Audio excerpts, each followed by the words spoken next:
مصنوی میں اقبال نے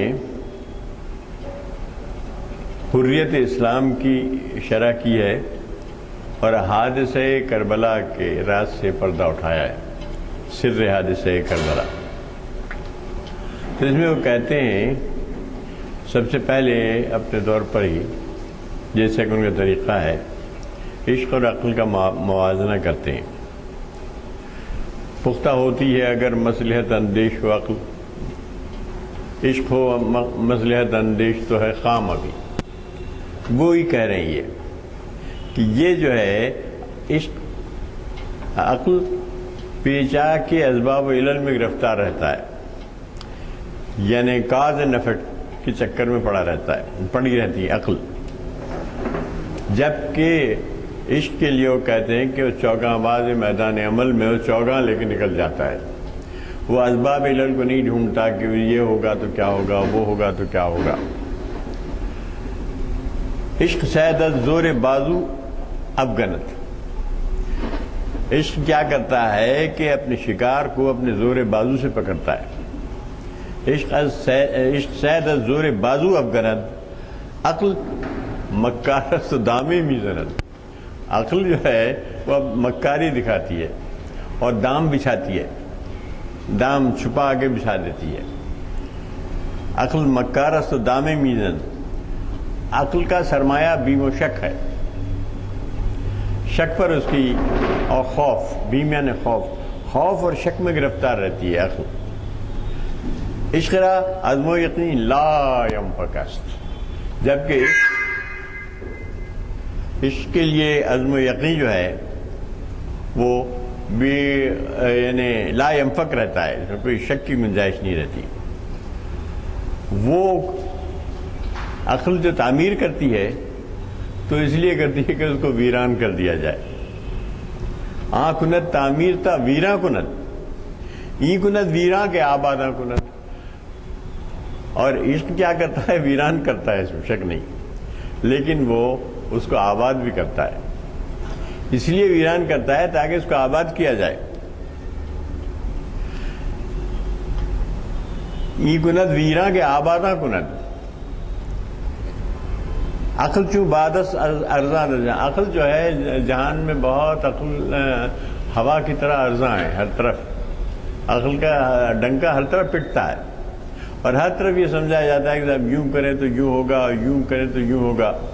یہ اسی پیچاک میں گرفتار رہتی ہے عقل۔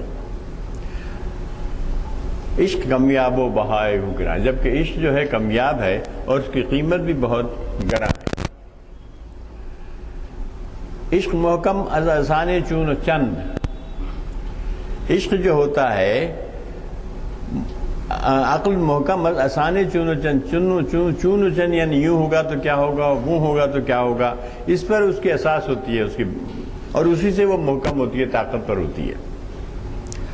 عشق اریاں از لباس چون و چند، جبکہ عشق جو ہے وہ یہ چون و چند کا لباس نہیں پہنتا۔ عقل می گوید کہ خطرہ پیش کن، عشق گوید امتحان پیش کن۔ عقل کہتی ہے کہ جناب جی اب اپنے آپ کو پیش کیجئے، کوئی دلائل پیش کیجئے، لیکن عشق کہتا ہے کہ نہیں، آپ اپنا امتحان کیجئے۔ عشق گوید امتحان خویش کن، اپنا امتحان کیجئے۔ عقل باغر آشنا از اکتساب، عقل کا قصہ کیا ہے کہ وہ اکتساب کرتی ہے، وہ کسب کرتی ہے، کسی چیز سے حاصل کرتی ہے۔ از اکتساب، عشق از فضل است با خود در حساب، عشق جو ہے وہ ایک فضل ہی فضل ہے اور اپنے آپ کا حساب کرتا رہتا ہے، اپنا محاسبہ کرتا ہے۔ عقل گوید شاد شو، یہ رہتا ہے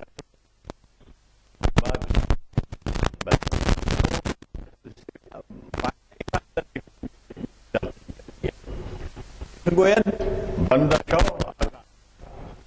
اور اس کے کہ تو بندہ ذات کا بندہ ہو جا اور آزاد ہو جا۔ عشق را آرام جاں اسلامیہ، عشق را آرام جہاں حریت آزادی کے لیے ایک آرام جہاں ہے، اس سے اس کو سکون پہنچتا ہے۔ ناقاش را سارباں حریت است، اس کے ناقے کا، اس کے اونٹنی کا، اونٹ کا ساربان جو ہے وہ حریت ہے، آزادی ہے۔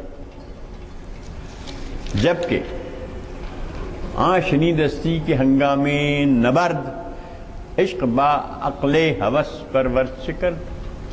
آپ نے کیا یہ سنا نہیں کہ جنگ کے میدان میں، نبرد میدان جنگ میں، ہنگامے نبرد جنگ کے وقت عشق با عقل ہوس پرور شکر، عشق نے عقل ہوس پرور سے کیا کیا؟ واقع کربلا کی طرف آ کے اشارہ آپ کہہ رہے ہیں، اور صاف کہتے ہیں کہ امام عاشقاں پورے بطول، اب آ گئے کہ وہ عاشقوں کا امام، وہ بطول کا لڑکا بیٹا، پورے یعنی بیٹا، امام عاشقاں پورے بطول، سروے آزاد رسول بستان رسول، یعنی رسول کے گلستان کا سروے آزاد، سرو کو آزاد، سب تو جمع ہوا رہتا ہے، لیکن ایک ایسا سرو ہے جو آزاد ہے، دنیا کی الجھنوں میں، بند میں، عقل کے بندھنوں میں گرفتار نہیں ہے۔ سرو آزاد سے بستان رسول، اللہ اللہ بائے بسم اللہ پدر، مانیے ذبح عظیم آمد پسر۔ یہ بائے بسم اللہ پدر سے مراد ہے حضرت اسماعیل، حضرت ابراہیم کے جو بیٹے تھے، ان کی طرف اشارہ کرتے ہیں کہ وہ تو بسم اللہ کے بے تھے، وہ ابتدا تھی۔ اللہ اللہ بائے بسم اللہ پدر، مانیے ذبح عظیم آمد پسر۔ آیت شریف کی طرف اشارہ ہے، وَفَدَيْنَاهُ بِذِبْحٍ عَظِيمٍ، یعنی حضرت ابراہیم کو تو پورا واقعہ سے ہم سب واقف ہیں کہ آپ کو حکم ہوا تو حضرت اسماعیل کا میں تیار ہوں، آپ چلیے، ذبح آپ کرنا ہے، حکم ہوا ہے تو چلیے میں تیار ہوں۔ تو وہی کہتے ہیں کہ وَفَدَيْنَاهُ بِذِبْحٍ عَظِيمٍ آمد پسر، حضرت اسماعیل، تو وہ جو ہے بائے بسم اللہ پدر ہیں، اور ان کا جو ذبح عظیم کے معنی ہے وہ پسر یعنی حضرت حسین میں آئے ہو، ان کے بیٹے میں، یعنی انہی کے نسل سے تھے نا وہ۔ سرخرو عشق غیور از خون او، یعنی اب ان کے خون سے، حضرت حسین، امام حسین کے خون سے سرخرو ہو گیا ہے عشق غیور۔ عشق غیور جو ہوا ہے وہ سرخرو ہے۔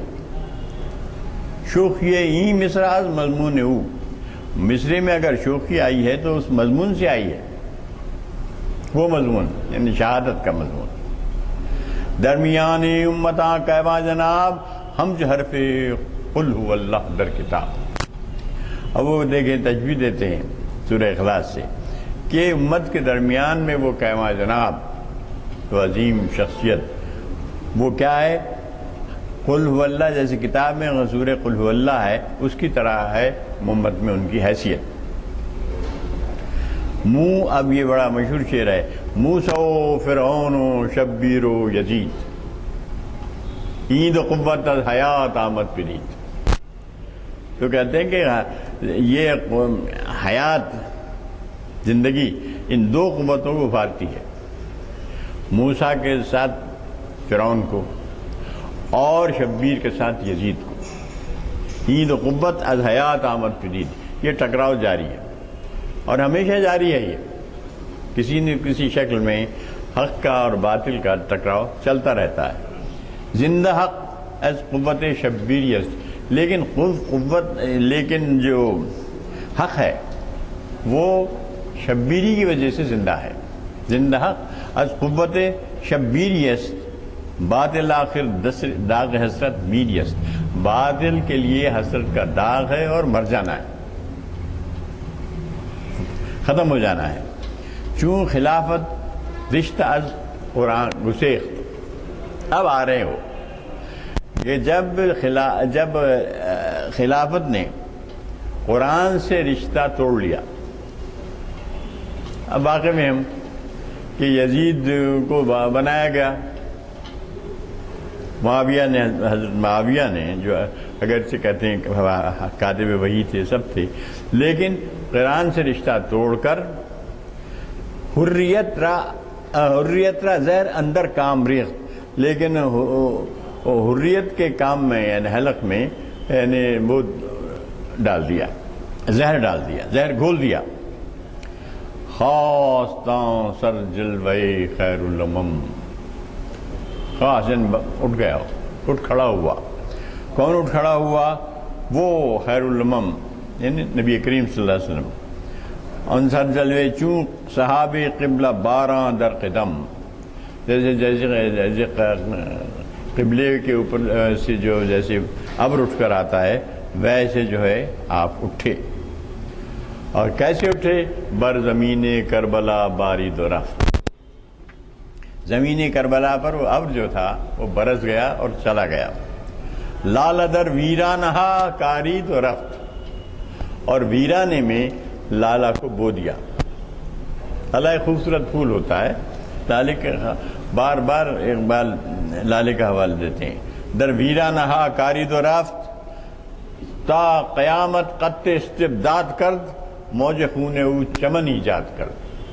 قیامت تک استعداد کو انہوں نے قطع کر دیا، ختم کر دیا. موج خون او چمن ایجاد کر، ان کے خون کی موج نے ایک گویا کہ ایک چمن کھلا دیا. بحر حق در خاک و خون غلطیدہ است، خاک و خون میں حق کے لیے غلطیدہ ہو گیا. پس بنائے لا الہ گردیدہ است، اور لا الہ کی بنا رکھ دی.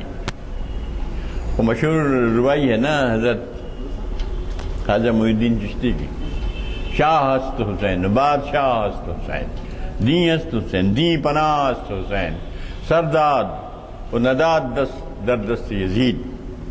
سر دے دیا لیکن یزید کے ہاتھ میں ہاتھ نہیں دیا بیعت کا. حقا کہ بنا لا الہ است حسین، وہی کہہ رہے ہیں کہ پس بنا لا الہ گردیدہ است. اب بنا لا الہ کی تشریح میں وہی کہہ رہے ہیں.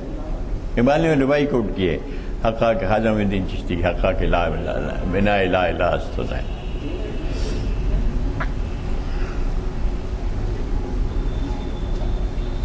اب بحر نہیں، ایک مثال چھوٹ گیا، واپس چاہتا ہوں. بحر شہزا اللہ اللہ بائے بسم اللہ بدر، مانیے ذبح عظیم آمد پسر. پسر یعنی حضرت امام حسین، اور پدر حضرت اسماعیل کو کہہ رہے ہیں کہ یہ ذبح عظیم کے معنی آئے. فتحنا ہو بذبح عظیم قرآن میں آیا ہے، جب آپ نے سر جھکا دیا تھا تو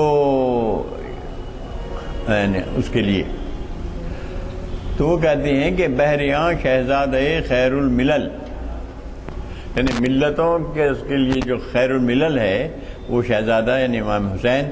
دوش ختم المرسلی نعیم الجمل، یعنی ختم المرسلی رسول اکرم صلی اللہ علیہ وسلم کا کاندھا آپ کے لیے نعیم الجمل ہو گیا.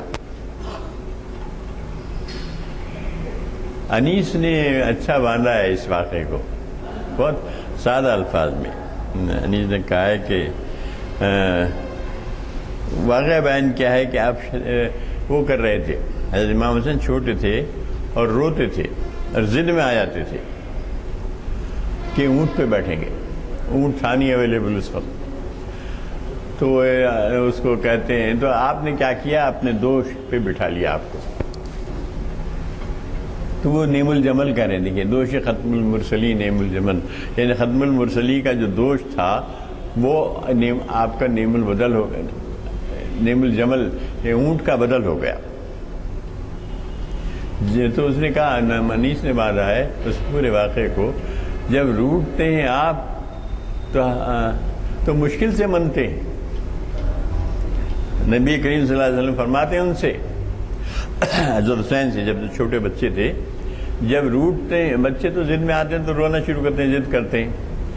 جب روٹتے ہیں آپ تو مشکل سے منتے ہیں آئیے کچھ ہے ہوجیے، لیجیے سوار ہوجیے، ہم اونٹ بنتے ہیں. آپ نے فرمایا، نبی کریم صلی اللہ علیہ وسلم نے فرمایا اس کو اس کے انیس کے الفاظ میں، لیجیے ہم اونٹ بنتے ہیں، لیجیے سوار ہوجیے. ہوجیے ہے پرانی زبان ہے، اب ہم ہوئیے کہتے ہیں، ہو جائیے کہتے ہیں، یا تو لیجیے سوار ہوجیے، ہم اونٹ بنتے ہیں. تو اس طرح کہہ کے آپ نے اپنے کاندھے پر بٹھایا تو آپ بن گئے. تو وہ اسی کو باندھا اس نے، بہر آنکھ شہزادہ خیر الملل، دوش ختم المرسلین نعم الجمل. اونٹ کا بدل بن گیا. خیر مدعا عائش. اچھا اس کے بعد وہ یہ کہتے ہیں کہ امام حسین کی ساری جو جنگ تھی وہ سلطنت کے لیے تھی. ایک صاحب نے آج میں بھی کہا ہے، ایک گروپ ہے، ایک طبقہ ہے جو یہ سمجھتا ہے کہ حضرت امام حسین کی جو جنگ تھی، آگے سے بہت اچھی بحث کی اقبال جنگ تھی تو وہ اقتدار کے لیے تھی. آگے آ رہے ہیں، مدعایش سلطنت بودے اگر آپ کا مدعا سلطنت ہوتا، خود نہ کرتی بات سنی ساما سفر. اتنے مختصر سے سامان کے ساتھ آپ سفر نہیں کرتے. آپ کے ساتھ تھے کتنے لوگ؟ 70-72 لوگوں سے لے کے آپ جنگ لڑنے کے لیے تھوڑی جا رہے تھے. آپ نے کہا ٹھیک ہے آپ لوگ کر لیجئے، حکومت بناتے ہیں بنا لیجئے، اقتدار کر لیجئے، ہم اپنا چلے آتے. بعض روایتوں میں یہ ہے کہ آپ ہندوستان بھی آنا چاہتے تھے. خود نہ کر دے بات سنی ساما سفر. اتنے تھوڑے سامان کے ساتھ نہ گھوڑے ہیں، نہ جناب جنگ کا ہتھیار ہے، نہ کچھ ہے. آپ نے وہ کر دیا، ترک کر دیا، ترک دنیا کر دی ایک طرح سے. ہمارے مہدوی حضرات کے پاس ترک دنیا کا بھی ایک تصور ہے. خیر، خود نہ کر دی بات سنی ساما سفر. اتنے تھوڑے سامان کے ساتھ آپ کبھی سفر نہیں کرتے. اگر آپ کا مقصد ہوتا اقتدار تو آپ جمع کرتے.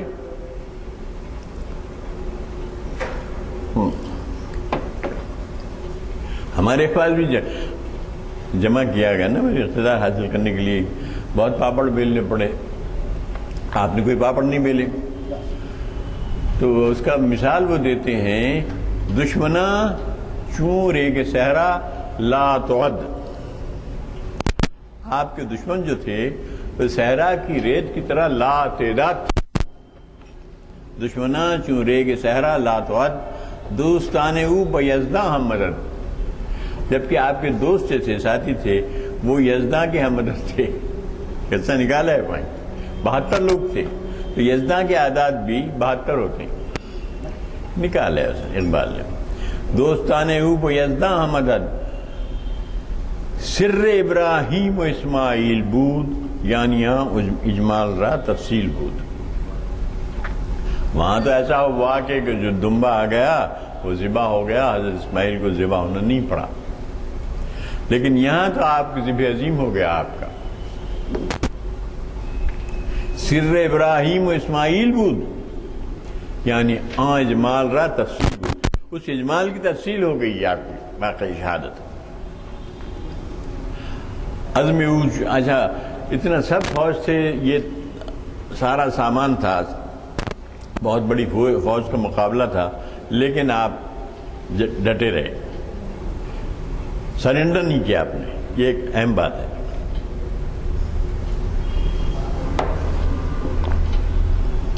عزم اوج کو سارا استوار، پائیدارو تند سیرو کامگار. بہت شدت سے بیان کر رہا ہے کہ ان کا جو عزم تھا وہ پہاڑ کی طرح مضبوط تھا، استوار تھا، جمع ہوا تھا. پائیدارو تند سیرو کامگار. پائیدار تھا، تند سیر تھا، یعنی آگے بڑھنے والا تھا طاقت کے ساتھ. کامگار تھا، یعنی اپنے مقصد میں کو لے کے اٹھا تھا. تیغ بہرے عزت دینست تیغ، بہرے عزت دینست بس. تیغ اگر آپ کو اٹھانا ہے تو اپنے فائدے کے لیے، اپنے اقتدار کے لیے، اپنی حکومت کے لیے اٹھانا نہیں ہے، بلکہ تیغ اگر آپ کو دی گئی ہے تو وہ دی گئی ہے صرف بہر عزت دین کی عزت کے لیے۔ مقصد او حفظ آئین است بس، اس کا مقصد ہے صرف آئین کی حفاظت۔ آئین یعنی آئین کیا مسلمان؟ قرآن ہے، قرآن اور اس کے پیام کی حفاظت۔ ما سوی اللہ را مسلمان بندہ نیست، پیش فرعون سرش اب بندہ نیست۔ ما سوا کا بندہ نہیں ہے مسلمان، اور فرعون کے آگے اس کا سر جھکتا نہیں۔ یعنی آپ مقابلہ تھا، سب ہو رہا تھا، لڑائی ہو رہی تھی، تلواریں اڑ گئی تھی، جنگ جدل شروع ہو گئی تھی، مگر آپ نے سرنڈر نہیں کیا۔ پیش فرعون سرا شب گندنیس، یعنی جو فرعون وقت تھا اس جنگ میں، وہاں اس کے سامنے سلطنت ازل جو فرعون تھا وہ پردے میں تھا، یہاں جو اس کے نمائندے تھے وہاں کسی کے سامنے آپ نے سر نہیں جھکایا۔ خون او تفسیر این اسرار کرد، ملت خوابیدہ را بیدار کرد۔ آپ کے خون نے اس اسرار کی تفسیر کر دی اور خوابیدہ ملت کو گویا کہ جگا دیا۔ تیغلا چوں المیاں بیرون کشید، از رگے ارباب باطل خون کشید۔ یعنی جب تیغلا میان سے آپ نکالی تو گویا کہ رگے ارباب باطل کا خون کھینچ دیا۔ نقش اللہ بر صحرا نوشت، سطر عنوان نجات ماں نوشت۔ یعنی صحرا پر گویا کہ سطر اللہ لکھ دیا، لا الہ الا اللہ کا لکھ دیا، اور ہماری نجات کی گویا کہ اس کے عنوان کی ایک سطر لکھی۔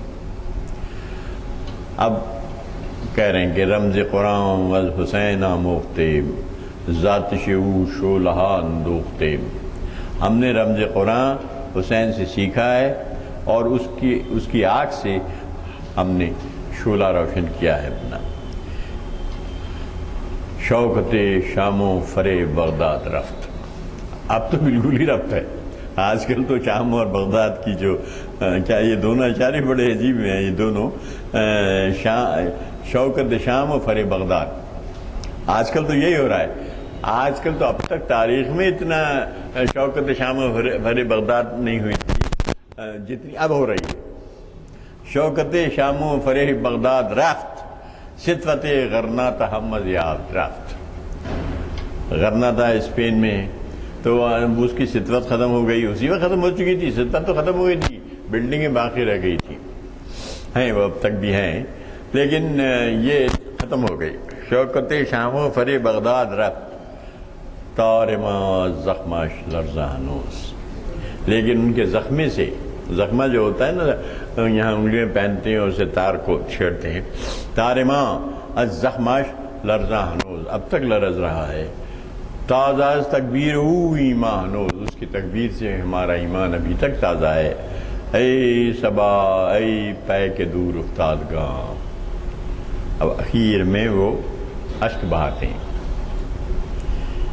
اشک بہانے میں بھی بعض لوگ معترض ہوتے ہیں، بعض اس پہ ختم کر رہے ہیں۔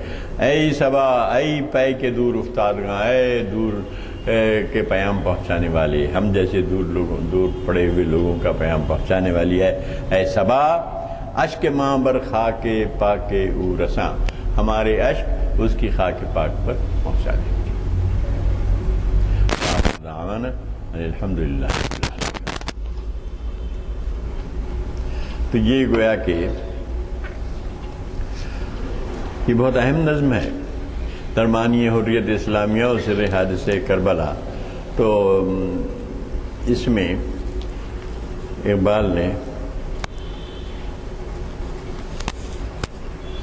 کربلا کے جنگ کے اور اس کے اغراض مقاصد کے بارے میں بڑی اچھی روشنی ڈالی ہے۔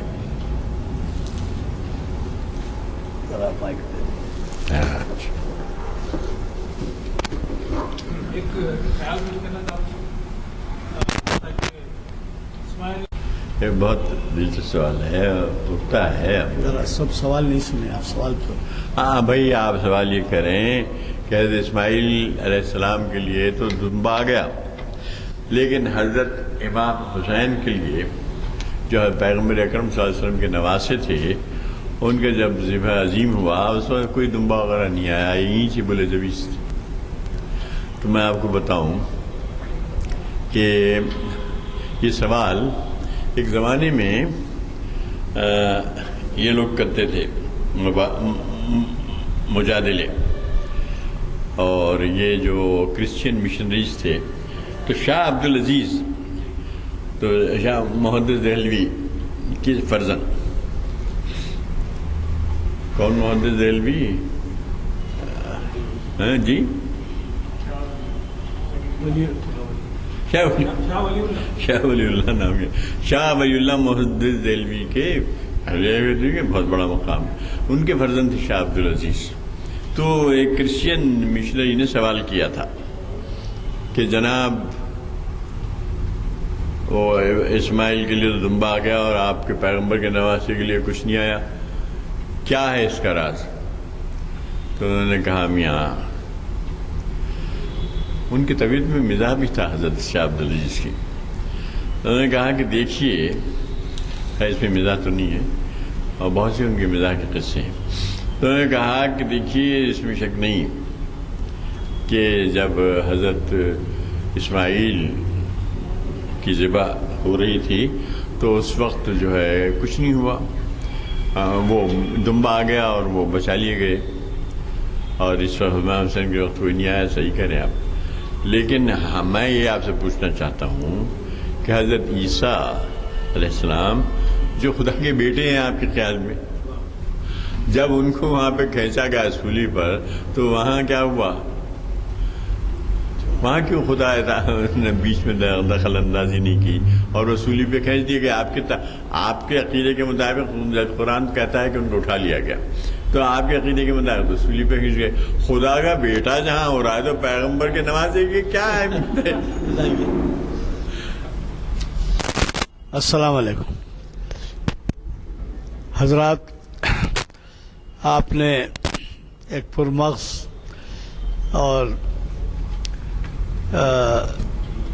ایسے بیک ڈراپ میں یہ خطاب سماعت فرمایا جس سے بہت ہی جو بروقت تھا تاریخ کے اعتبار سے، اور میں سمجھتا ہوں یہ آخری مستوی کے بعد ہے، اور کلام میں کچھ فارسی کیا ہے آپ کا عنوان کیا رہے گا اس میں؟ وہی آخری مستوی جو ہے یہ یا تو یہی ہے نا؟ ہاں، اقبال کی آخری مستوی کا جو اعلان ہوا تھا، ہاں، اس کی وجہ یہ ہو گئی آج. ہاں، تو پھر اب وہی رہی گی آخری مستوی چلی. اچھے بات کر، یعنی آپ اقبال کی آخری مستوی جو ہے پس چه باید کرد، اس پر اگلے ماہ جو آپ کا خطاب ہوگا. آپ کو تو پتا ہے کہ ہمارے پاس یہ اتنے بڑے اسکالرز جو ہیں مہینے میں ایک دفعہ بھی جو دیتے ہیں وقت، وہ ہمارے لیے بہت ہی غنیمت ہے، ورنہ ان کے جو شغل ہیں لکھنے پڑھنے اسٹڈیز کے اور مخاطبتوں کے اور محافل میں شرکت کے، وہ مشکل سے ان کو ایک ماہ میں، بعض حضرات تو ایک مہینے میں بھی نہیں، 2 مہینے 3 مہینے میں ایک دفعہ دیتے ہیں. تو یہ آغاز سے آج تک مستر مجاز صاحب ہم سے تعاون کرتے آئے ہیں، اور 100 سے زائد محافل، شاید 125 سے بھی زائد محافل کو مخاطب کیا ہے. تو یہ پس چه باید کرد ان کی جو آخری مستوی ہے، وہ اگلے مہینے میں جب ان کے خطاب کا وقت آئے گا تو وہ اس کے بارے میں آپ کو مزید بتائیں گے. آج کے تاریخ کے اعتبار سے پس پردہ جو ہمارے اس وقت عبادتیں ہیں، اس کے بارے میں بہت ہی بروقت انہوں نے تفصیلات پیش کی.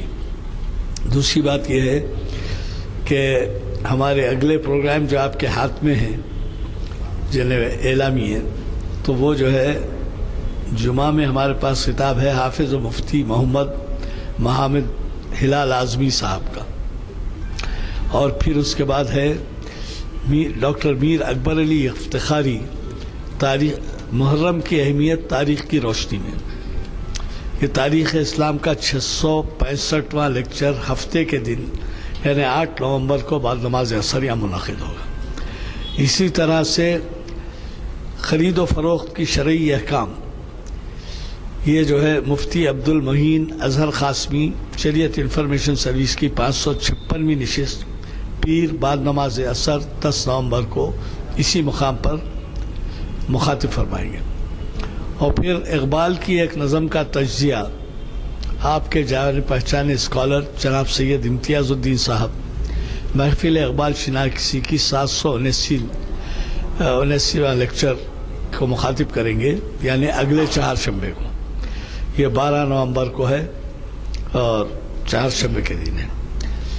ان اعلانات کے بعد میں آپ سے گزارش کرنا چاہوں گا کہ علامہ اقبال کے جو، جیسے میں نے ابھی پہلے کہہ دیا ہے، شاید مائک نہ ہونے سے آپ کچھ بات نہیں ہو سکی، اقبال کے 313 اشعار کے عنوان سے ابن غوری صاحب نے یہ تصنیف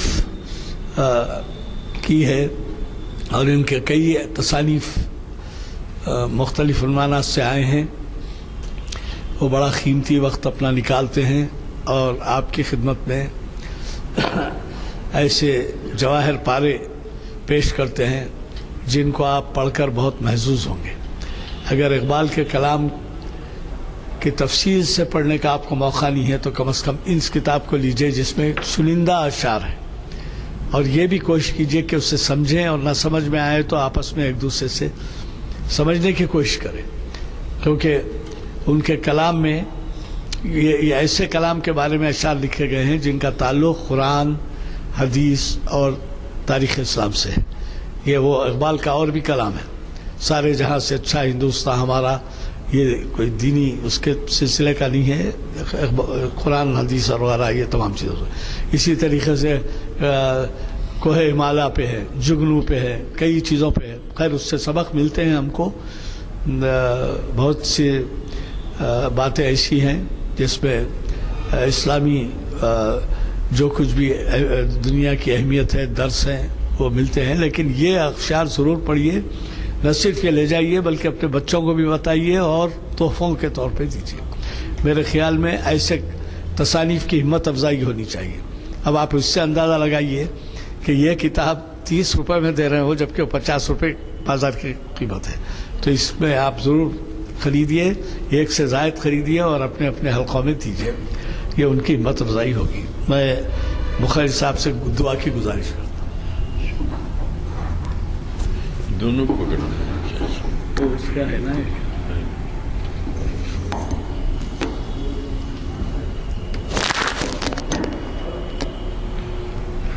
اللهم صل على سيدنا وشفيعنا ونبينا وحبيبنا مولانا محمد بارك وسلم ربنا آتنا في الدنيا حسنة وفي الآخرة حسنة وقنا عذاب النار ربنا ظلمنا أنفسنا وإن لم تغفر لنا وترحمنا لنكونن من الخاسرين رب يسر ولا تعسر إنك أنت العزيز الحكيم صلى الله تعالى على خير خلقه مولانا محمد وآله وصحبه برحمتك يا